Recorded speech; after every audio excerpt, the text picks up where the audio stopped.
left-wing gender insanity being pushed on our children is an act of child abuse. Very simple. Here's my plan to stop the chemical, physical, and emotional mutilation of our youth. On day one, I will revoke Joe Biden's cruel policies on so-called gender-affirming care. Ridiculous. A process that includes giving kids puberty blockers, mutating their physical appearance, and ultimately performing surgery on minor children. Can you believe this?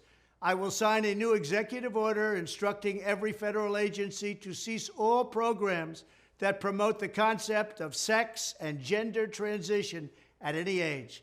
I will then ask Congress to permanently stop federal taxpayer dollars from being used to promote or pay for these procedures and pass a law prohibiting child sexual mutilation in all 50 states. It'll go very quickly.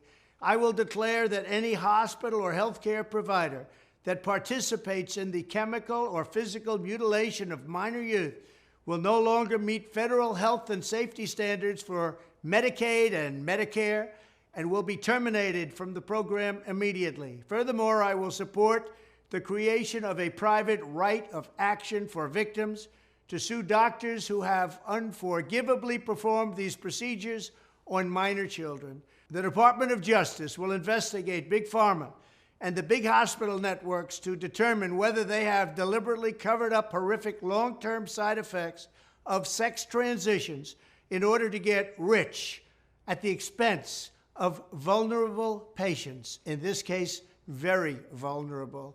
We will also investigate whether Big Pharma or others have illegally marketed hormones and puberty blockers which are in no way licensed or approved for this use.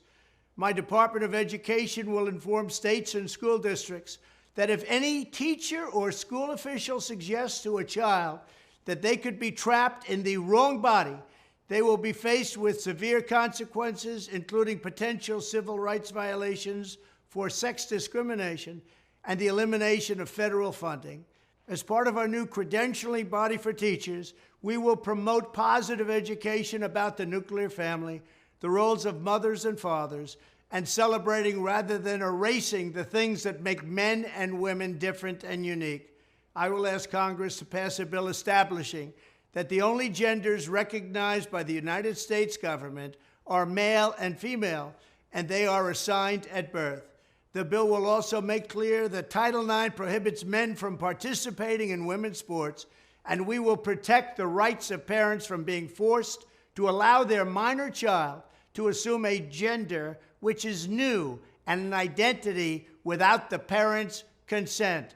The identity will not be new, and it will not be without parental consent. No serious country should be telling its children that they were born with the wrong gender, a concept that was never heard of in all of human history. Nobody's ever heard of this, what's happening today. It was all when the radical left invented it just a few years ago. Under my leadership, this madness will end. Thank you very much.